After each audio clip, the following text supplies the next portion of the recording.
네. 네, 우리 오늘 여러분과 함께 나눌 말씀은 민수기 13장 1절, 2절 그리고 26절 조금 중간에 띄고 26절부터 33절까지의 말씀을 여러분들과 함께 나누려고 합니다. 한 구절씩 저랑 같이 교독을 한번 해보도록 하죠. 그러려고 했는데 제가 이제 생각났습니다. 제가 참 기억력이 이렇게 길지가 않아서 오늘은 말씀을 좀 중간에 읽도록 할게요. 먼저 조금 갑자기 민수기 한 번도 본 적이 없는 성경인데 라고 또 생각하실 수 있는 분들이 계실 것 같아서 중간에 읽으면 조금 더 이해가 좀 잘 될 것 같습니다. 여러분 지난주에 저희가 어떤 성경을 같이 나눴는지 기억나세요? 네, 영어로는 되게 긴 단어라서 신명기의 말씀을 같이 나눴습니다. 구약의 5번째 성경이에요. 그리고 모세가 쓴 마지막 성경이기도 하죠. 지난주의 말씀 핵심 딱 한 줄이라도 기억나시나요? 마음의 할례를 받으라라고 하는 말씀이었어요. 그렇죠? 마음의 할례를 받으라. 모세가 진짜 마지막 죽기 전에 이스라엘 백성들에게 정말 마지막 유언처럼 했던 말이었습니다. 여러분 마음의 할례는 내가 스스로 할 수 있다고 얘기했나요? 네, 아니죠. 내가 스스로 할 수 없기 때문에 날마다 예수님과 함께 죽고 예수님과 함께 부활할 수 있다라는 것을 믿을 때 성령님이 내 안에서 그분이 행하시는 일이다라고 말씀을 드렸어요. 여기서 핵심은 내가 하는 게 아니라는 거예요. 예수님의 죽음에 동참해서 내 고집을 꺾고 내 편견을 깨고 예수님의 그 부활하심에 동참해서 내 안에 계신 예수님 때문에 하나님의 성령으로 내가 이끄심을 받는 것, 그게 바로 마음의 할례다라고 말씀드렸습니다. 그리고 이제 오늘 신명기서가 5번째 성경이라면 다시 뒤로 백 해가지고 4번째 성경인 민수기라고 하는 성경을 살펴보려고 합니다. 민수기는 영어로는 numbers라고 쓰여져 있어요. 이유가 다 있습니다. 어쨌든 오늘도 민수기를 다 볼 수는 없기 때문에 가장 중요한 핵심을 한번 같이 나눠 보려고 합니다. 이집트를 탈출해서 이제 광야에 이스라엘 백성들이 와 있다 말씀드렸어요. 그리고 이제 궁극적인 목적 어디로 가는 거죠? 가나안으로 이제 들어가려고 합니다. 이제 그 지경 그 경계까지 온 사건을 오늘 이야기하려고 하는 거죠. 거기에서 이제 먼저 하는 것이 이 민수기 넘버스라는 의미처럼 이스라엘 백성들의 숫자를 세기 시작합니다. 전체가 몇 명인지 남자들은 싸울 만한 20세 이상의 남자들은 몇 명인지 이런 것들을 지파별로 각각 숫자를 세게 되죠. 그게 민수기의 첫 시작입니다. 여러분 성경 전체를 하나의 이미지로 본다면 제가 창세기 때 또 요한복음 말씀드리면서 이 이미지를 말씀드렸어요. 예수님과 성도의 결혼식, 예수님과 나의 결혼식. 성경은 처음에 결혼식으로 시작해서 요한계시록 마칠 때 결혼식으로 끝난다라고 말씀드렸잖아요. 이제 광야 생활을 마치고 하나님이 약속하신 이 가나안 땅에 들어가기 직전의 이야기가 오늘 본문인데요. 결혼식에 신부 행진이 있기 전에 신부가 단장을 하고 신부 대기실에서 앉아서 이제 이 신랑과 사람들 앞에서 나의 평생의 사랑이 바로 내 신랑입니다 라고 서약을 하기 직전의 모습과 마찬가지라는 거죠. 오늘 이야기가 바로 그런 모습이에요. 신부가 겉으로는 신부 화장을 예쁘게 하고 아주 정말 근사한 결혼 드레스를 입고 있을지라도 만약에 이 신부가 신랑을 전적으로 믿고 사랑하기로 작정한 마음이 없다면, 아직 확신이 들지 않는다면 여러분 그런 사람이 있을 수 있겠죠? 이 결혼식 해도 괜찮을까요? 지금 하나님은 이스라엘 백성들의 마음을 지금 점검해 보시는 그런 상태에 와 있는 거죠. 그리고 이 이스라엘 백성들은 실제 그들의 마음 안에 심각한 믿음의 병을 앓고 있다라는 것이 금세 드러나게 됩니다. 여러분 좋은 의사라면 암에 걸린 환자를 한번 안아주고 힘내세요 라고 진료를 끝내지 않을 거예요. 좋은 의사라면 분명히 치료법과 또 어떤 과정을 통해서 치료받고 회복될 수 있는지에 대해서 희망을 주고 확신을 주는 게 바로 좋은 의사의 모습인 것처럼, 여러분, 하나님은 이스라엘 백성들의 이 정말 투정을 받아주는 대신에 이스라엘 백성들을 다시 한번 그 지점에서 거룩하게 하시기로 작정하십니다. 여러분, 이 일은 마치 그 의사가 정말 심각한 질병에 걸린 그 환자에게 허그 한번 해주는 것보다는 훨씬 많은 사랑의 수고와 인내가 필요한 일인 거예요. 하나님은 우리를 그렇게 대하시는 분이라는 거죠. 여러분, 하나님의 사람, 지금 이 모세가 백성들을 준비시킵니다. 만약에 레위기의 말씀, 성막과 정결하게 하기 위해서 하나님 앞에 어떻게 하면 정결한 삶을 살 것인가, 거룩한 예배를 드릴 수 있는가에 대한 그 말씀을 진심으로 받아들이고 자신의 안락함보다는 하나님이 나에게 원하시는 그 거룩함에 더 마음을 쏟다면 아마 10하루 만에 이 광야 생활을 그 지점에서 끝낼 수 있었을 거예요. 근데 이 시내산을 떠나오면서 200만이 넘는 인구가 신나게 출발했습니다. 이제 곧 가나안에 들어가겠구나. 하나님의 성막이 이 진영 가운데 중앙에 계셨고 여전히 구름 기둥과 불 기둥이, 이 기적과도 같은 이 구름 기둥과 불 기둥이 이스라엘에 앞서서 갈 길을 분명히 어디로 가야 될지를 밝혀주고 있었어요. 모든 게 제자리에 있었고 모두가 무엇을 해야 하는지를 알고 있다라고 생각했어요. 마치 놀이공원에 가족 여행을 가는 듯하게, 혹은 크게 성장한 교회가 새로 건축한 예배당에 들어가서 이제 첫 예배를 드리려고 하는 그런 신난 들뜬 분위기였죠. 이 길의 끝에는 기쁨만 가득할 거다, 이제 고생 끝 행복이 올 거다 상상을 하고 있었던 거죠. 그들의 가정과 재산을 보호할 20세 이상의 남자가 신명기 처음에 어떻게 나오냐면 60만 3,550명이라고 아주 정확하게 기록되어 있습니다. 4인적으로 기준으로 한다면 여기서 곱하기 4를 하면 최소한의 인구가 나오겠죠. 그리고 나서 가나안을 향해 진군합니다. 자, 앞으로 나가자. 이제 우리가 이렇게 인구가 많은데, 이렇게 사람이 많은데 뭘 못하겠어. 우린 뭐든지 할 수 있어 라고 생각하면서 그렇게 길을 걸어갔을 겁니다.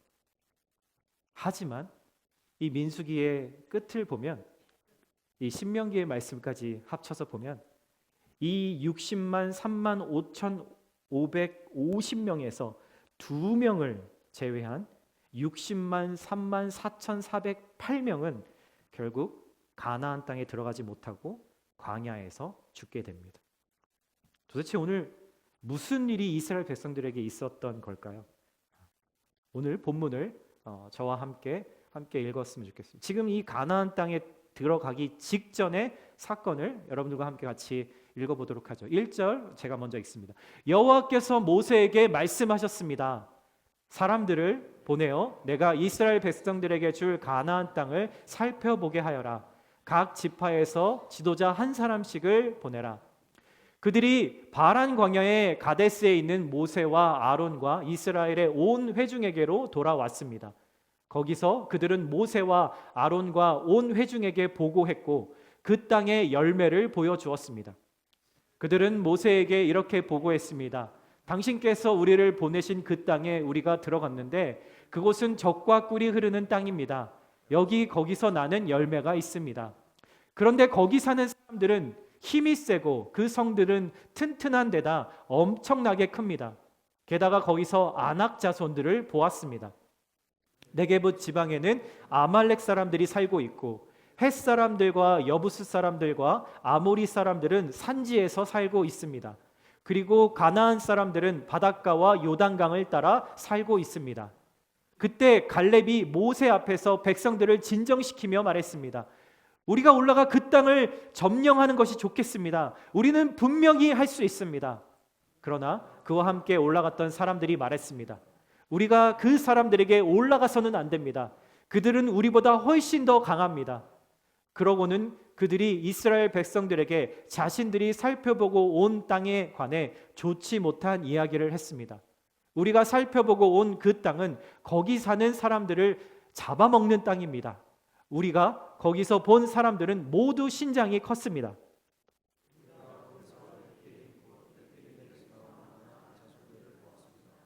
우리 눈에 우리가 메뚜기처럼 보였으니 그들 눈에도 마찬가지였을 것입니다. 아멘.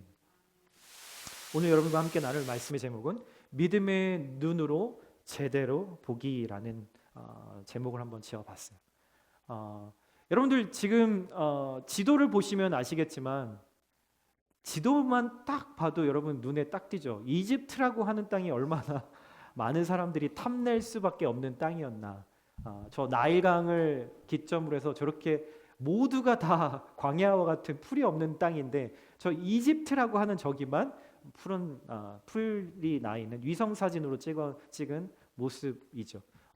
다 나오지는 않지만 저 오른쪽 위쪽에 보면은 이스라엘이라고 하는 저 위쪽에 보면은 이집트만큼은 아니어도 그래도 푸른 빛들이 나 있습니다.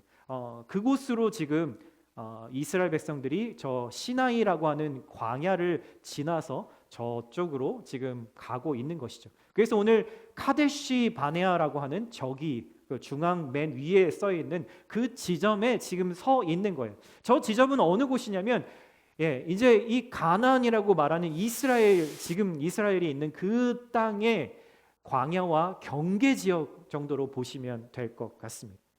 오늘 이 민수기에서 이렇게 이야기를 하는 거죠. 여호와께서 모세에게 말씀하세요. 사람들을 보내어 내가 이스라엘 백성들에게 줄 가나안 땅을 살펴보게 하여라. 각 지파에서 지도자 한 사람씩을 보내라. 여러분 지금 가나안 땅에 들어간다라는 것은 그 땅에 먼저 살고 있는 사람들과 뭘 해야 한다라는 의미일까요? 그 당시의 기준으로 봐도, 지금의 기준으로 봐도 전쟁을 치룰 수밖에 없는 상황입니다.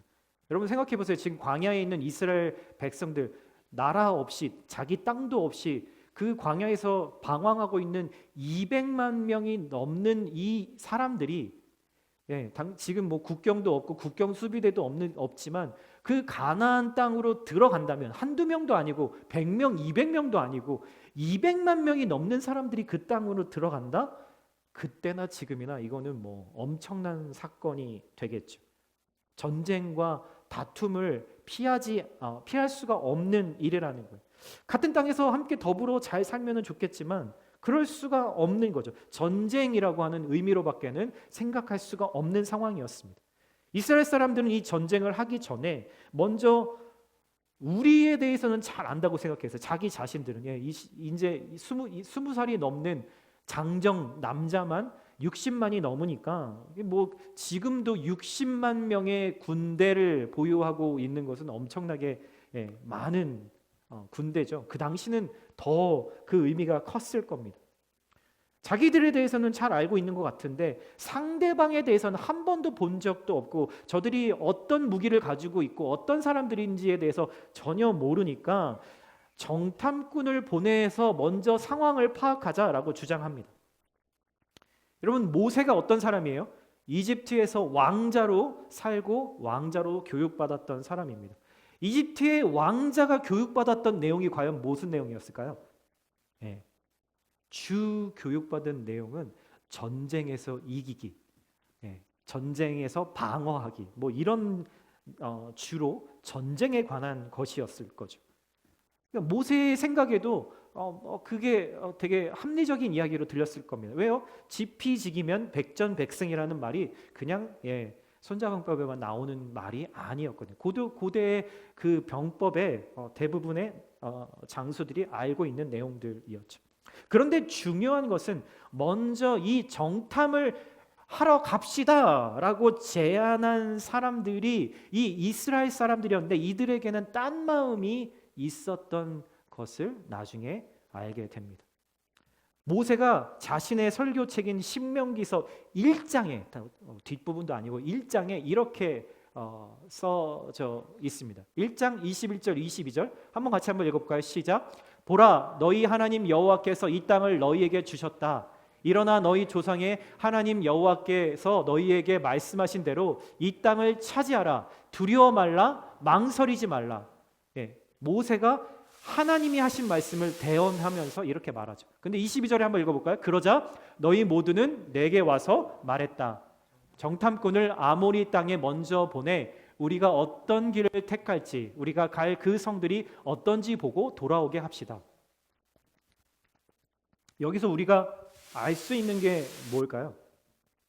이 먼저 땅을 정탐하자라고 한 것은 누구의 아이디어예요? 하나님의 아이디어가 아니라 이스라엘 사람들의 아이디어였다라는 것을 알게 되는 거죠. 하나님은 뭐라고 말씀하셨죠? 일어나 너희 조상들이 하나님 여호와께서 너에게 말씀하신 대로 이 땅을 차지하라. 두려워 말라. 망설이지 말라. 가서 정탐하고 전략을 짜고 어떻게 하면 저들을 이길 수 있을지 정말 최고의 두뇌를 가진 사람들을 모아서 점검하고 시뮬레이트하고 해서 가라고 말씀하신 게 아니었어요. 왜 그랬을까요? 정탐이 필요치 않다라는 말씀인데, 여러분, 정탐이라는 건 누굴 위한 거죠? 지금 이 상황에서 보면 하나님을 위한 것이 아니라 이스라엘 자신들을 위한 거였어요. 왜 그런 생각을 했을까? 전쟁을 하면 무슨 생각을 했을까? 죽을지 살지 모른다라는 생각을 당연히 했겠죠.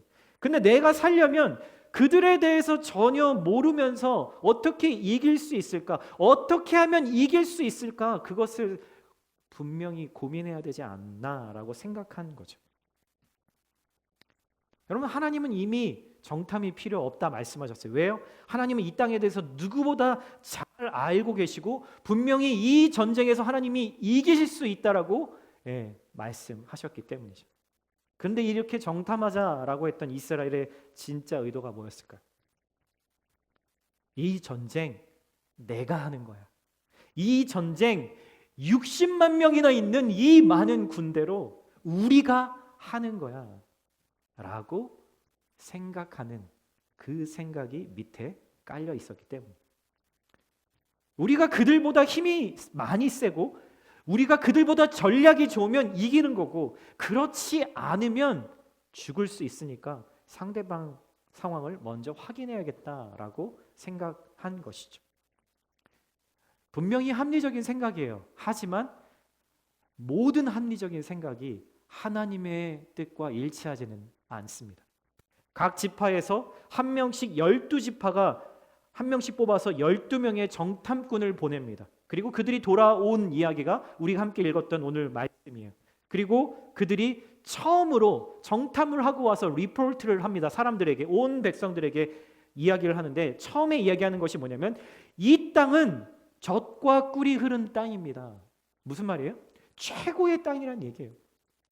이 땅 장난 아닙니다. 이집트에 비할 바는 아니지만 아주 좋은 땅이라 비료 같은 거 주지 않아도 지가 알아서 식물들이 쑥쑥 알아서 자라는 그런 땅입니다. 거기서 가져온 포도송이 좀 보세요.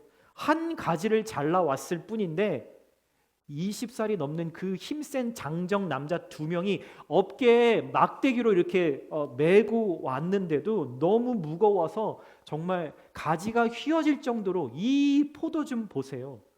이렇게 크고 실한 포도는 난생 처음 봅니다. 우리가 읽지 않았지만 그 3절과 그 26절 사이에 그 말씀이 들어가 있어요. 여러분, 사실이에요. 이들이 말한 건 팩트예요. 과장한 것이 아니라 하나님이 주신 이 땅이 그들의 눈에 보기에도 아주 좋을 만큼 투자할 만한 가치가 있을 것 같은 그런 좋은 땅이었다라는 거죠. 그런데 보고가 여기가 끝이 아니었습니다. 28절 오늘 그렇게 이야기합니다. 그렇게 얘기하고 이렇게 얘기하죠. 연결해서 게다가 거기서 아낙 자손을 보았습니다. 아낙 자손, 여기서 나오는 여러 족속들의 자손들이 있는데 그냥 쉽게 생각하면 엄청난 장신에, 2m가 넘는 장신에 엄청난 등치를 가지고 있는 골리앗 아시죠? 골리앗이 바로 저 아낙 자손, 네피림의 후손이었다라고 이야기를 하는데, 그런 골리앗 같은 사람들이 쫙 깔렸습니다라고 이야기를 하는 거예요. 네게브 지방에는 아말렉 사람들이 있고요. 산에는 헷 사람과 여부스 사람들이 있고요. 그리고 가나안 사람들은 바닷가에서 살고 있습니다. 옛날 중세 영화를 보면 유럽에서 이렇게 막 야만족 같은 사람들이 막 와가지고 이렇게 그 십자군 전쟁을 하는 것들을 이렇게 종종 보게 되는데, 거기에서 그 야만족 같은 사람들을 여기 바로 성경에는 아말렉, 헷, 여부스, 가나안 사람들이라고 이야기를 하죠. 나중에 유럽으로 옮겨가서 그들이 그 조상이 되는 거죠. 그만큼 정말 근육질의 장신의 힘이 센 사람들이라는 말을 지금 이 정탐 12명 중에 10명이 한 목소리로 저렇게 이야기하고 있는 겁니다. 저는 그냥 이렇게 단순하게 읽었지만 여기에는 진짜 그 감정이 아마 표현되어 있을 거예요. 그런데 그때 갈렙이 모세 앞에서 백성들을 진정시킵니다. 사람들이 막 동요를 하는 거예요. 진짜 그렇게 큰 애들이 있다고? 와, 우리 어떡하지? 막 이런 마음을 가지고 있는데, 그때 갈렙이 모세 앞에서 백성들을 진정시키며 말합니다. 우리가 여기서 그 번역에서 빠졌는데, 즉시 올라가 그 땅을 점령하는 것이 좋겠습니다. 왜냐하면 우리는 분명히 그 땅을 정복할 수 있습니다. 원래 원어 성경에는 이렇게 쓰여져 있습니다. 그러나 그와 함께 올라갔던 사람들이 말했습니다. 우리가 그 사람들에게 올라가서는 절대 안 됩니다. 그들은 우리보다 훨씬 더 강하기 때문이죠. 그렇게 사람들에게 설득하고 있는 장면이에요. 10명은 같은 말을 하고 2명은 정반대의 이야기를 하고 있는 거예요. 어떤 말이요? 싸우면 죽습니다. 안 됩니다. 아니, 지금 당장 싸우러 나가야 합니다. 하나님이 하실 겁니다. 이 두 가지 의견으로 갈린 거죠. 민주주의 투표를 방식을 택했다면 10명이 이야기한 사람의 그 주장이 받아들여지겠죠. 먼저 이 팩트에 기반해서 온 이스라엘 사람들에게 그들이 본 리포트를 하게 됩니다. 아낙 자손 봤어요? 그들은 언뜻 보기에도 우리보다 키도 크고 훨씬 힘도 세 보입니다. 여기까지가 팩트입니다. 그런데 그 팩트에 기반해서 주관적인 평가를 합니다. 에스티메이션을 해요. 그 이야기가 뒤를 우리가 읽었던 그 뒷부분에 나오는 거죠. 팩트를 가지고 내 주관적인 생각으로 어떻게 평가를 하느냐, 그들의 평가가 어떤 거죠? 32절에 이렇게 이야기합니다. 한번 읽어볼까요? 그러고는 그들이 이스라엘 백성들에게 자신들이 살펴보고 온 땅에 관해 좋지 못한 이야기를 했습니다. 우리가 살펴보고 온 그 땅은 거기 사는 사람들을 잡아먹는 땅입니다. 우리가 거기서 본 모든 사람들은 모두 신장이 컸습니다. 언어에는 모든이라고 하는 all. 우리가 본 모든 사람들이 다 거인 족속입니다. 거인입니다. 그리고 이렇게 얘기하는 거죠. 우리가 거기서 네피림, 그 네피림에게서 나온 아낙 자손을 보았는데 우리 눈에도 우리가 메뚜기처럼 보였으니 그들 눈에도 우리가 메뚜기처럼 보였을 겁니다. 팩트를 가지고 자신의 주관적인 평가를 늘어놓고 있는 거죠. 일부의 사실을 가지고 전체가 다 그런 양 이야기를 하는 거예요. 일부의 아낙 자손이 있는 건 분명한 사실이었지만 전체가 아낙 자손인 것처럼 말한 거는 팩트가 아닌 거죠. 우리가 본 모든 사람들이 다 거대한 사람들이었습니다 라고 말하는 거죠. 그래서 민수기 저자는 그것을 오늘 뭐라고 얘기해요? bad report라고 이야기하는, 좋지 못한 이야기, 좋지 못한 보고를 했다라고 하는 거죠. 있는 그대로의 사실 전달에도 실패했고, 그리고 거기에 추가, 당연히 거기에는 믿음이라고는 하나님의 백성으로서 하나님이 말씀하신 것에 대한 믿음의 순종이라고는 하나도 볼 수가 없는, 여지도 없는 그러한 리포트를 보게 되는 거죠. 마지막에 나온 말이 이들의 평가의 핵심이었어요. 우리는 메뚜기, 저들은 거인. 그럼 메뚜기하고 거인을 놓고 보면은 몇 배의 차이가 날까요? 어제 설교를 준비하면서 이렇게 몇 배일까 생각을 해보다가 그냥 포기했습니다. 여러분, 메뚜기 신드롬이라고 하는 말이 실제로 존재합니다. grasshopper 신드롬이라고 하는 말이 있는 거죠. 이 말이 어떤 의미냐면요, 나와 어떤 대상을 비교할 때 현실의 그 팩트를 뻥튀기해서 자기 스스로 상대적인 열등감을 느끼고 패배의식에 빠지는 것을 그래스하퍼 신드롬이라고 이야기를 해요. 눈에 보이는 외적인 환경만 보고 현실을 판단하는 거죠. 그럼 한번 잘 생각해 볼까요? 왜 이들이 저들은 거인, 우리는 메뚜기라고 사실에 근거하지 않은 뻥튀기의 생각을 하게 됐을까요? 그 원인이 뭘까요? 여러분, 그 원인은 나중에 14장, 15장 민수기서를 읽어보면 거기에 그렇게 결론을 냅니다. 자기애, 나를 사랑하는 것, 그것을 말하는 거예요. 자기 사랑에 빠져 있었기 때문이다라는 거죠. 현실과 문제에서 나만 보고 내 감정에만 몰두해 있는 상태가 바로 지금 이스라엘 사람들의 상태였던 거예요. 여러분들은 여러분 스스로를 어떻게 평가하시나요? 여러분들 아침에 씻고 나서 거울 앞에 서서 여러분들 스스로를 어떻게 평가하고 계신가요? 나는 별로 안 예뻐. 나는 키가 작아.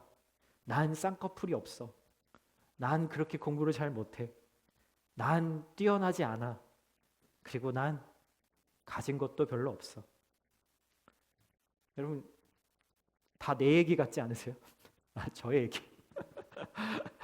내가 나를 보는 관점은 여러분, 나로부터 온 것이 아니라, 실제로 나로부터 온 것 같지만 나로부터 온 것이 아니라 외부로부터 온 평가 기준이에요, 여러분. 여러분, 세상 사람들이 그렇게 이야기하기 때문에 나도 거기에 동의해서 내 안에 나 자신을 그렇게 바라보고 평가한다는 말이죠. 여러분, 그 기준에 나를 세우면 나는 그냥 대부분 형편없는 사람의 한 사람일 뿐인 거죠. 정반대의 경우도 가능합니다. 나 돈 좀 있어. 난 좀 키도 좀 크고 난 그래도 얼굴도 좀 괜찮지. 우리 집이 충분히 날 서포트할 그럴 집안이야. 우리 자식들이 돈 잘 벌고 잘 사니까 걱정 없어. 괜찮아. 어쩌면 이런 생각으로 나라는 사람을 스스로 평가하고 계실지도 모르죠. 여러분, 크리스천의 하나님의 자녀들의 자기 평가는 오로지 나를 창조하신 분, 하나님이 나를 어떻게 보시느냐에 달려 있어요. 여러분, 제가 이게 처음 말씀드리는 게 아니죠. 하나님이 자기 아들을 죽이시고 나를 대신 살리실 정도로 하나님한테는 나는 정말로 존귀하고 귀한 사람이라고요. 이것이 하나님이 나를 늘 바라볼 때마다 보시는 평가 기준이에요. 절대 변하지 않아요. 아무것도 영향을 줄 수 없어요. 그런데 우리는 누군가와 비교해서 자기를 비하하고 자기 연민을 하고 혹은 자기를 높이죠. 여러분, 이 모든 것들을, 이런 상황들을 성경은 뭐라고 얘기하는지 아세요?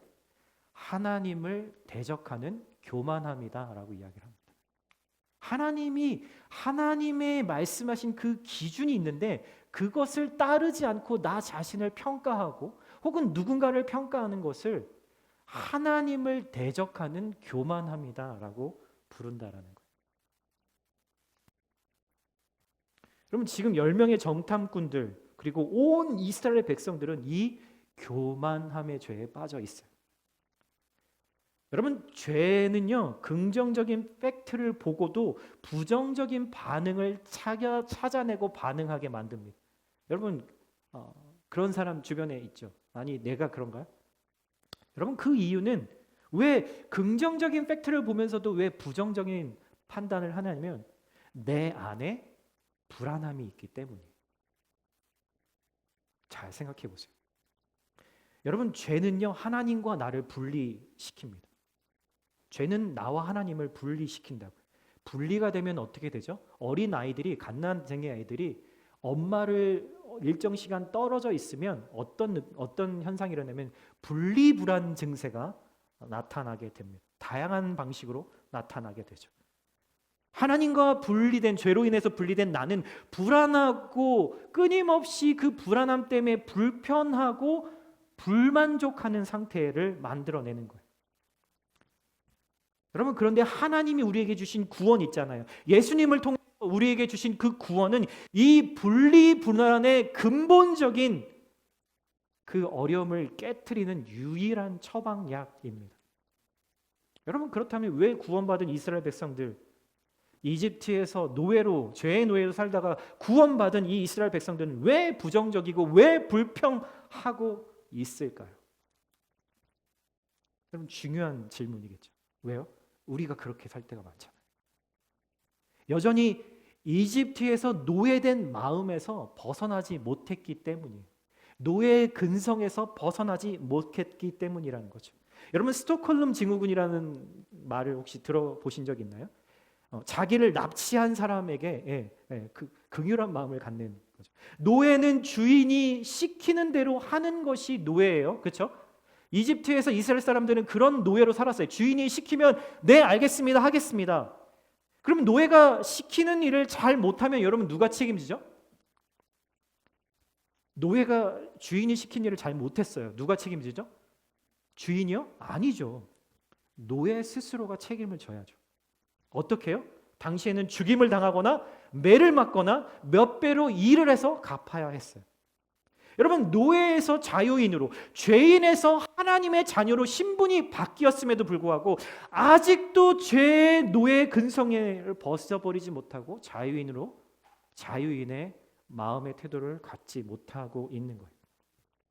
그래서 하나님이 지금 이 가나안 땅에 들어가서 전쟁을 하라고 명령하셨을 때 이 전쟁이 하나님이신, 이 우리 아버지이신 하나님이 친히 싸우시는 전쟁이구나, 우린 거기에서 참여해서, 하나님이 친히 싸우시는 그 전쟁에 참여해서 우리는 함께 그 승리를 누리는 것이구나 라는 것을 전혀 깨닫지 못합니다. 왜요? 노예는 주인이 시키면 내가 책임을 지고 그 일을 해내야 되니까, 내 힘으로 해야 된다 생각하는 거예요. 하나님이 이 땅을 차지하라고 했을 때 그건 하나님의 말씀이고, 내가 이 땅에 들어가서 전쟁에서 이기는 건 내 몫이야, 내 열심이어야 돼, 내 전략이어야 돼, 내 힘이어야 해 라고 생각을 하는 거예요. 여러분, 이게 처음이라, 이스라엘 백성들이 진짜 아주 큰 도전에 직면한 일이 처음이라 그랬을까요? 아니요. 이미 이집트에서 10번의 기적을 경험했고, 뒤따라오는 이집트 전차 부대를 하나님이 몰살시키는 것도 봤고요. 광야에서 하늘에서 만나를 매일 정확한 분량으로 내려주시고 메추라기를 보내주시고, 먹을 물이 없는 2번의 그 위기 가운데 바위를 쳐서 물을 주시고, 모압 족속과의 전쟁에서 또 기도하면서, 모세가 기도할 때 하나님이 그 전쟁에서 이기게 하시는 것을 경험한, 그 경험들이 쌓여 있었지만, 그리고 그 경험을 통해서 하나님을 신뢰하고 우리는 그분의 뒤를 따르는 거구나, 전쟁은 하나님께 속한 것이구나 라는 것을 계속해서 가르쳐 주셨지만, 그리고 낮에 구름 기둥과 밤에 불 기둥이 이스라엘을 광야에서 이끌어 주셨지만, 매일매일 기적을 보고 있었지만, 경험하고 있었지만, 그들은 하나님을 신뢰하지 못합니다. 여전히 나에게 주어진 문제는 내 노력으로만, 내 지혜로만, 내 경험으로만 해결해야 한다라고 생각하는 거죠. 여러분, 정말 오해하시지 마세요. 하나님은 나에게 무슨 일을 시키시고 나에게 책임지라고 하시는 분이 절대 아니십니다. 절대로요. 10명의 정탐꾼의 죄가 이스라엘 모든 백성에게 전염되어서 모두가 불안에 떨고 있을 때, 분리불안이 일어나서 그들에게 아주 큰 두려움이 찾아왔을 때 2명의 사람만이 이렇게 소리친 거죠. 우리가 즉시 올라가 그 땅을 점령하는 것이 좋겠습니다. 왜냐하면 우리는 분명히 이 땅을 정복할 수 있습니다. 하나님이 우리에게 말씀하셨기 때문에. 2명만이 그 이야기를 하고 나머지 60만 4천 몇백 명은 결국 그 땅에 들어가지 못하게 되는 결론을 맞이하는 거죠. 여러분, 이 이야기의 핵심은 단순합니다. 하나님의 전쟁은 믿음으로 치러야 된다는 거예요. 믿음은 현실을 내 관점이 아니라 하나님의 관점으로 보는 것이기 때문이에요. 여러분, 그래서 즉시 가나안으로 올라가 싸워야 한다고 말하는 거예요. 사랑하는 형제자매 여러분, 믿음은 순종으로 증명됩니다. 내가 이길만 해서 순종하는 게 아니에요. 하나님은 시작하셨고 하나님이 말씀하셨기 때문에 믿음으로 순종하는 거예요. 이 일은 내가 책임지는 것이 아니라 하나님이 책임지시는 것이기 때문에 우리는 편한 마음으로 하나님이 나를 위해서 행하시는 것을 목도하면 돼요. 그러나 오해는 하지 마세요. 순종은 결코 내 노력과 역할을 안 해도 된다는 말이 아니에요. 믿음의 싸움을 하나님 편에 서서 하나님이 주시는 힘으로 감당해야 하는 거죠. 그런데 이스라엘은 매몰차게 하나님의 손을 놓아버립니다. 그들의 먼저 하나님의 손을 놓아버리는 거죠. 사실 잘 생각해 보면 그 전부터 하나님의 손을 붙들고 있지 않았어요. 어쩌면 억지로 하나님이 그들을 끌고 온 셈이었어요. 하나님의 손을 잡을지 안 잡을지 따를지 말지는 이스라엘 백성들이 늘 그 상황에서 내가 유익한지 안 한지를 따라서 선택적으로 결정해 왔기 때문이죠. 내가 해볼 방법 다 해보고 내가 견뎌볼 대로 다 견뎌보고도 뭐 그렇게 안 되면 그때 가서 하나님을 의지하는 방법이, 그 결론에 도달하기 전까지는 내 방법 하나님에게 다 양다리를 걸쳐 놓습니다. 그러다가 상황이 악화되고 내가 가진 믿었던 패가 진짜 소용이 없는 패구나라는 것이 증명되면 그때 가서 하나님을 의지하죠. 왜요? 그래도 내가 원하는 것을 얻어야 되니까요. 하나님을 온전히 신뢰해서가 아니라 하나님 말고는 그것을 얻을 방법이 없다는 결론에 이르렀기 때문에. 여러분, 이스라엘 백성들이 광야에서 그랬어요. 여러분, 그들을 한번 상상해 보세요. 이집트에 가지고 나온 양식과 물 닥닥 며칠 동안 긁어먹고 식구들 거 다 긁어모아서 아껴서 버텨보기도 하고 다른 사람들한테 빌려줬던 것도 매몰차게 다시 돌려받아서 며칠 더 버틸 것을 챙겨봤지만 결국엔 바닥을 드러냈을 거예요. 그때 이스라엘 백성들은 하나님께 나아가서 구하지 않아요. 눈앞에 있는 모세에게 불평하죠. 왜 우리를 구원해서 죽게 만드냐? 결국 하나님 앞에 불평한 겁니다. 지금까지 잘 하나님을 신뢰하다가 가나안 입성이라고 하는 이 가장 큰 현실의 도전 앞에서 멈춰선 게 아니었어요. 여러분은 지금 하나님의 손을 잘 붙들고 계신가요? 아니면 내 스스로 먼저 하나님의 손을 놓으셨나요? 여러분들의 현실을 지금 믿음의 눈으로 바라보고 계신가요? 하나님의 눈으로, 관점으로 보고 계신가요? 아니면 내 관점으로 바라보고 계신가요? 하나님의 손이 내가 두려워하는 그 어떤 것들보다 더 강한 손이라는 것을, 그것을 다스리실 수 있는 손이라는 것을 여러분 믿고 계신가요? 여러분들이, 그리고 저도 두려워하는 거, 돈 더 벌지 못하면 어떡하지? 돈 못 벌어서 내가 사람들 앞에서 구차해지면 어떡하지? 내가 아프고 힘들 때 날 도와줄 가족들이 없으면 어떡하지? 내가 바라는 그 직장에, 졸업하고 직장에 들어가지 못하면 어떡하지? 나만 바라보고 있는 가족들 실망시키면 어떡하지? 좋은 성과를 내지 못해서 사람들에게 뒤처져 버리면 어떡하지? 여러분, 이 불안함과 두려움 가운데 우린 내가 할 수 있는 가장 좋은 방법을 선택합니다. 기도도 하지만 그건 보험 정도로 생각하죠. 여전히 하나님보다 나를 더 신뢰해요. 그리고 점점 그 방법은 하나님과 멀어지게 만듭니다. 그렇게 막다른 골목길에 이르를 때까지 꾹꾹 나를 신뢰하고 나를 믿죠. 그리고 더 이상 방법이 없다 여겨질 때 그때 하나님께 항복합니다. 그리고 나서 돈 주고도 살 수 없는 많은 것을 잃고 나서 그것을 깨닫게 되는 거죠. 하나님을 향해 순전한 믿음이라고 말하기에는 너무나 부끄러운 저 밑바닥에서 주님을 바라보게 된다 말이죠. 하나님이 하나님의 백성에게 가나안 땅을 주시겠다 하신 약속이요, 지금 이 민수기에 혹은 출애굽기에만 나온 말씀이 아니었어요. 여러분 기억나세요? 아브라함에게 창세기 12장에서부터 벌써 이 가나안 땅을 주시겠다라고 창세기에만 해도 6번이나 넘게, 출애굽기에도 계속해서 말씀하셨어요. 여러분, 왜 굳이 하나님이 가나안 땅을 차지하라고 말씀하셨을까요? 차라리 더 효율적인 것을 생각하면은 이집트에 있을 때 그냥 이집트를 뒤집어 엎어서 그들을 다 내어 쫓고 그 땅, 더 좋은 땅을 얻으면 더 좋잖아요. 눈에 보기에도 실제로 더 좋은 소산을 얻을 수 있는 좋은 땅이니까. 아니면 가나안 땅이 차라리 가나안 땅이 아무도 살지 않는 땅, 빈 땅이어서 그냥 전쟁 없이 들어갈 수 있는 땅이었으면 얼마나 좋아요. 그런데 지금 군대 훈련도 한 번도 받은 적 없죠. 지금 가나안에는 철제 무기를 다 가지고 무장하고 있는 사람들이 있는데 자기네는 아직도 청동기 문화, 청동기 그 무기를 가지고 있는 사람들이었어요. 이게 게임이 될까요? 어려운 일이죠. 그런데도 왜 굳이 하나님이 이 비현실적이고 비합리적인 일들을 하라고 이스라엘 백성들에게 말씀하실까? 여러분 궁금하셔야 돼요. 궁금하셔야 합니다. 하나님이요, 이 가나안 땅을 찾으라고 하는 의미가 있어요.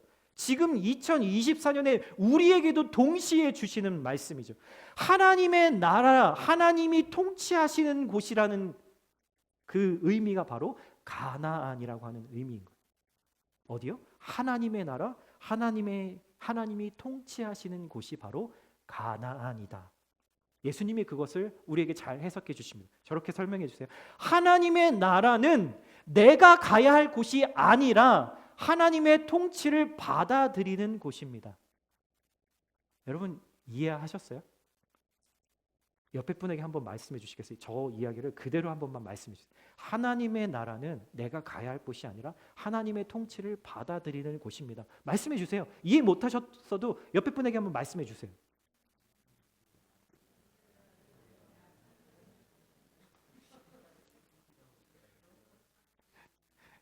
여러분 하나님의 나라가요, 내가 가는 곳이 되면요, 거기서부터 내 노력이 필요합니다. 내 노력 여하에 따라서 갈 수도 있고 못 갈 수도 있다고요. 누군가와 내가 비교될 수도 있다고요. 그런데 창세기부터 하나님이 이 가나안 땅을 너희에게 주겠다라고 약속하신 이 약속의 땅에 말씀하실 때 단 한 번도 이 말씀을 빼뜨린 적이 없어요. 뭐라고요? 내가 너희에게 줄 땅이라고 말하셨다라는 거예요. 내가 너희에게 줄 땅이라고요. 여러분 내가 전투력을 키우고 더 좋은 학위, 더 잘 준비된 경험, 커리어, 더 센 무기를 돈 벌어서 사서 장착해서 얻어내는 그런 땅이 아니라 하나님이 나에게 주시는 땅, 하나님이 그분의 능력으로 깔끔하게 다 정리해서 나에게 증여해 주시는 그 땅이라고요. 그럼 많은 분들이 궁금하실 거예요. 하나님이 나에게 주시는 가나안 땅 과연 어딘가? 내 직장인가? 내 교회인가? 이 칼라마주 지역인가? 내 가정인가? 네, 다 맞을 수도 있고 다 아닐 수도 있어요. 왜냐하면 예수님이 말씀하신 하나님의 나라는 내가 죽어서 가는 천국을 의미하는 것, 그것만을 의미하는 것도 아니고요. 혹은 내가 원하는 직장에 있는 그 지역을, 그 장소의 개념을 말씀하시는 것이 아니라 내가 내 경험과 고집을 꺾고 하나님의 다스리심에 예 주님 제가 순종하겠습니다 라고 받아들이는 그 시간, 그 장소가 바로 하나님의 나라라고 말씀하셨기 때문에. 한번 같이 한번 읽어볼까요? 시작.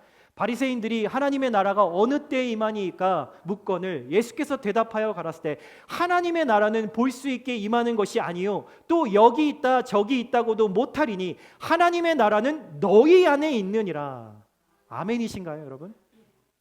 여러분 왜 하나님의 나라가 내 안에 있을까요?